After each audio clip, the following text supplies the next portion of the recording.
I'm 81 years old. My wife died last winter after 52 years of marriage, and there are sentences still sitting in my chest that never made it out while she could hear them. I'm not telling this to feel better. I'm telling it because there isn't much time left for pretending anymore, and because maybe someone listening still has time I don't. The house is quiet now in a way I didn't know existed. Not peaceful, just empty. Even the clock sounds louder. I wake up most mornings before the sun, reach my hand out and remember again that there's no one there.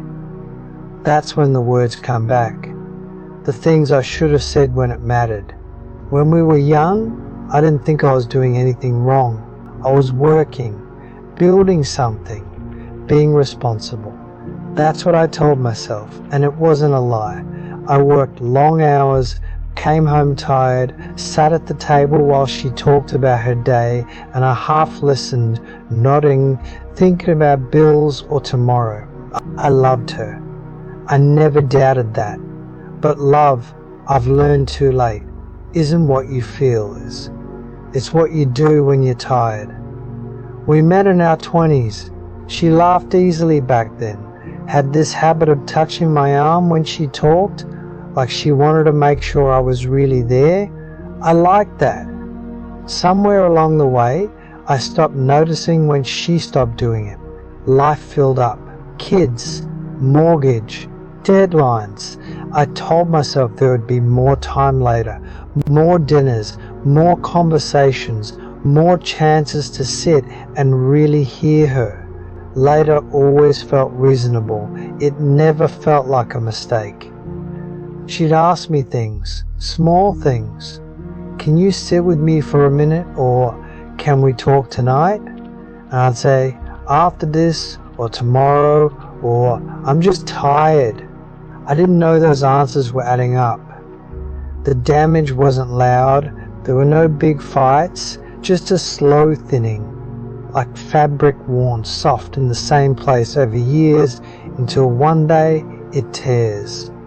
I missed moments I didn't think were important at the time. A school play I skipped because of work.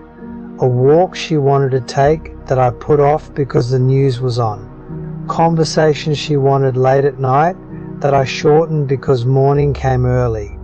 She didn't leave. She stayed. That's the part that haunts me. She stayed, even when I wasn't really there.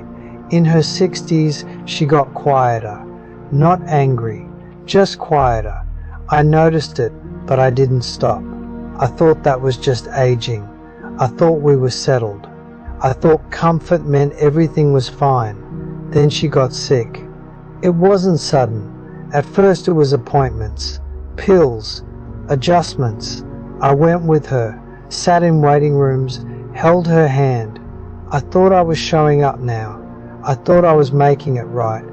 But illness doesn't give you back what time took away. It just shows you the shape of what's missing. One night near the end, she was awake when she shouldn't have been. The room was dim, machines humming. She looked at me and said, very calmly, "You know I loved you, right?" I said yes. Of course I did. I told her I loved her too. What I didn't say was everything else. I didn't say I should have listened more. I didn't say you were right to ask. I didn't say I see now how often I chose things that didn't matter. I didn't say I'm sorry for assuming you'd always be there. I thought there would be another chance. Even then, she died the next morning. There is no fixing that, no rewriting, no late understanding that changes the ending. Time doesn't bend because you finally understand it. What's gone isn't just her, it's the version of me she knew.